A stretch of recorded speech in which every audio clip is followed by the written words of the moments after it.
ഒന്ന് ആലോചിച്ചു നോക്കൂ. തോക്കില്ല, ബലപ്രയോഗമില്ല, ഒരൊറ്റ സൈറൻ പോലും മുഴങ്ങിയില്ല. പക്ഷേ ചരിത്രത്തിലെ തന്നെ ഏറ്റവും വലിയ ബാങ്ക് കൊള്ള നടന്നു.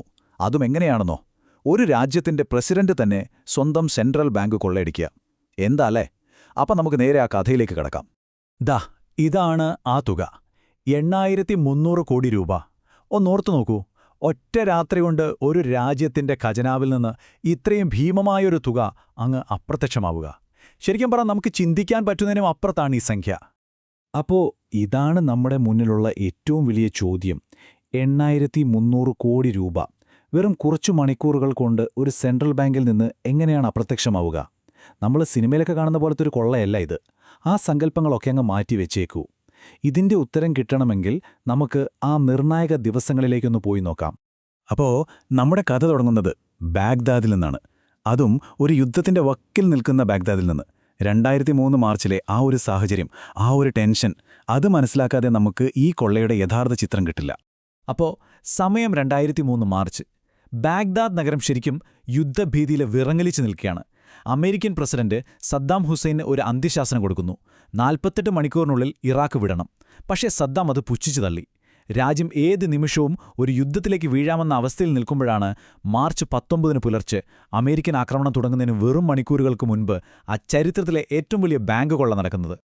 ഈ കൊള്ളയുടെ ഏറ്റവും വലിയ പ്രത്യേകത എന്താണെന്നറിയാമോ? ഇത് തുടങ്ങിയത് ഒരു വെടിയൊച്ച കേട്ടുകൊണ്ടോ ബോംബ് പൊട്ടിയൊന്നുമല്ല, മറിച്ച് വെറുമൊരു കടലാസ് കഷ്ണം കൊണ്ടായിരുന്നു. ഇനി നമുക്ക് ഇതിലെ പ്രധാന കളിക്കാരെ ഒന്ന് പരിചയപ്പെടാം. ടാർഗറ്റ് ഏതാണ്? ഇറാഖിലെ സെൻട്രൽ ബാങ്ക്. ഇതിന്റെയൊക്കെ തലപ്പത്തിരുന്നത് ആരാണെന്നോ? സാക്ഷാൽ പ്രസിഡന്റ് സദ്ദാം ഹുസൈൻ.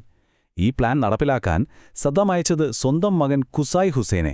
അവർക്കാകെ വേണ്ടിയിരുന്നത് ഒരൊറ്റ സാധനമാണ്: സദ്ദാമിന്റെ കൈപ്പടയിലുള്ള ഒരു ചെറിയ കുറിപ്പ്.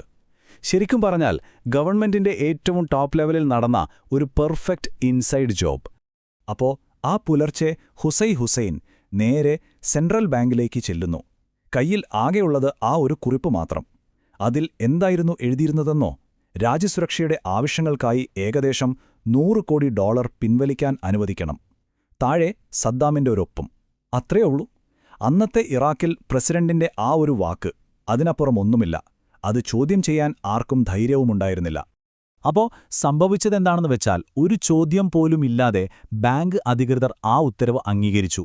പക്ഷേ ഒന്ന് ആലോചിച്ചു നോക്കൂ, $100 കോടി, അത്രയും പണം ക്യാഷായിട്ട് പുറത്തു കൊണ്ടുപോകുക എന്നത് അത്ര എളുപ്പമുള്ള കാര്യമല്ലല്ലോ. അപ്പോൾ പിന്നെ അതെങ്ങനെ അവർ ചെയ്തു?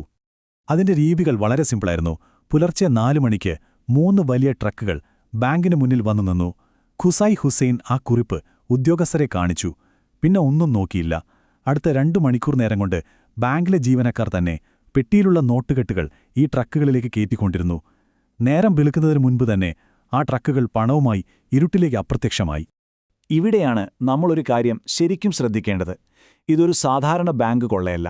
തോക്കുകളില്ല, ബഹളമില്ല, ഒരു തുള്ളി രക്തം പോലും വീണില്ല. ഒരു ഭരണാധികാരിക്ക് കിട്ടുന്ന ചോദ്യം ചെയ്യപ്പെടാത്ത അധികാരം എത്രത്തോളം ഭീകരമായി ഉപയോഗിക്കാമെന്നതിന്റെ ഏറ്റവും വലിയ ഉദാഹരണമായിരുന്നു അത്. അങ്ങനെ ആ ട്രക്കുകൾ കോടിക്കണക്കിന് ഡോളറുമായി ഇരുട്ടിലേക്ക് മാഞ്ഞുപോയി. പക്ഷെ കഥ അവിടെ തീർന്നില്ല.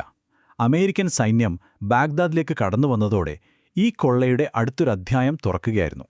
യുദ്ധമൊക്കെ കഴിഞ്ഞ് സദ്ദാമിന്റെ കൊട്ടാരങ്ങൾ പരിശോധിക്കാൻ കയറിയ അമേരിക്കൻ സൈനികൾ ശരിക്കും ഞെട്ടിത്തരിച്ചുപോയി.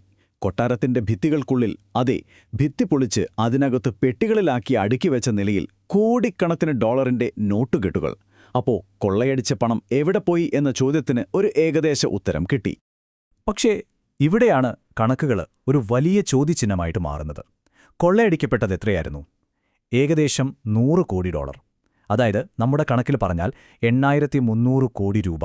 എന്നാൽ സദ്ദാമിന്റെ കൊട്ടാരങ്ങളെന്നൊക്കെയായി അവർക്ക് കണ്ടെത്താൻ കഴിഞ്ഞത് വെറും $65 കോടി മാത്രം.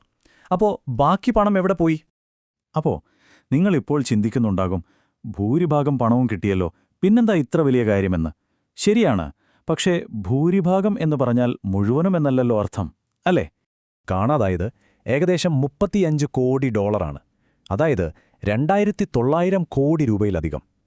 ഈ ഒരൊറ്റ തുക മാത്രം മതി ചരിത്രത്തിലെ തന്നെ മറ്റൊരു വലിയ കൊള്ളയായിട്ട് കണക്കാക്കാൻ. പക്ഷേ ആ പണം എവിടെയാണെന്ന് ഇന്നുവരെ ആർക്കും ഒരു എത്തും പിടിയുമില്ല.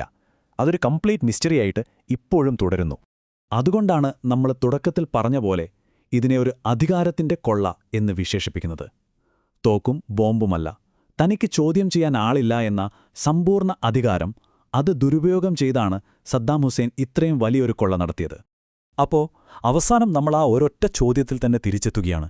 ആ ബാക്കി പണം എവിടെ പോയി? അത് സിറിയയിലേക്ക് കടത്തിയോ? അതോ ഇന്നും ഇറാഖിന്റെ മണ്ണിൽ എവിടെയെങ്കിലും രഹസ്യമായി കുഴിച്ചിട്ടിട്ടുണ്ടോ? ചരിത്രകാരന്മാരെയും അന്വേഷകരെയും ഒരുപോലെ കുഴപ്പിക്കുന്ന ഈയൊരു ചോദ്യം നിങ്ങൾക്കായി വിട്ടുനിന്നുകൊണ്ട് നമുക്ക് ഈ വിവരണം ഇവിടെ നിർത്താം.